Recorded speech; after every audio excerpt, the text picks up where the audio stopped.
You don't fight like hell, you're not going to have a country anymore.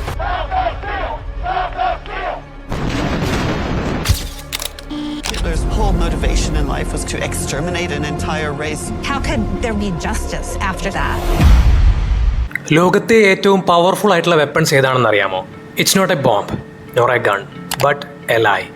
അതെ, നുണ പറയുന്നത് എത്രത്തോളം വലുതാകുന്നുവോ അത്രത്തോളം ആളുകൾ ഇത് സത്യമാണെന്ന് വിശ്വസിക്കുന്നു. This is the story of big lie. Nazis എങ്ങനെയാണ് ഇത് ഉപയോഗിച്ചത് and how it's being repeated today in politics, media and even in wars. ഹിറ്റ്ലറിന്റെ മെയിൻ കാംപ് എന്ന് പറയുന്ന ഓട്ടോബയോഗ്രഫിയിൽ പരാമർശിച്ചിട്ടുള്ള ഒരു നാസി പ്രൊപ്പഗാൻഡ ടെക്നിക്കാണ് ബിഗ് ലൈ.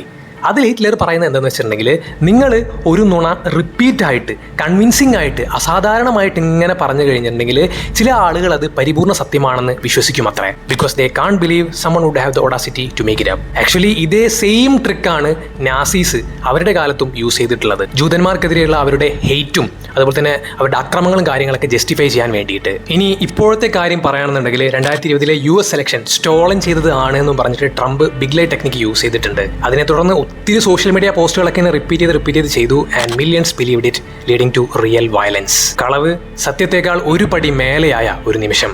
ഇനി ഏറ്റവും വിഷമകരമായ ഒരു മോഡേൺ എക്സാമ്പിൾ നോക്കാം. Israel and Palestine.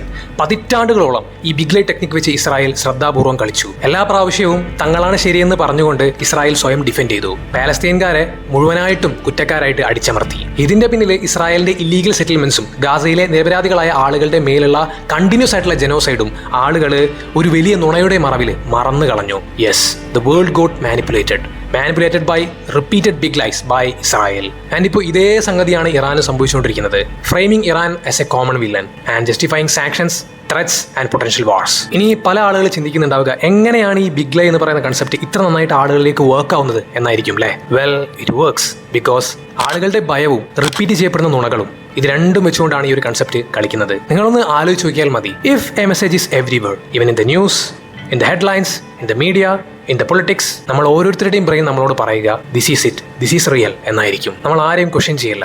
Most of us we just accept. ചരിത്രം നമുക്ക് കാണിച്ചിരുന്നത് ഇതാണ്. When lies go unchecked, they destroy lives. വലിയ നുണയെ തോൽപ്പിക്കാനുള്ള ഏറ്റവും വലിയ ആയുധമെന്ന് പറയുന്നത് അത് വലിയ സത്യം തന്നെയാണ്. Stay aware, ask questions and don't let someone else do your thinking for you ever.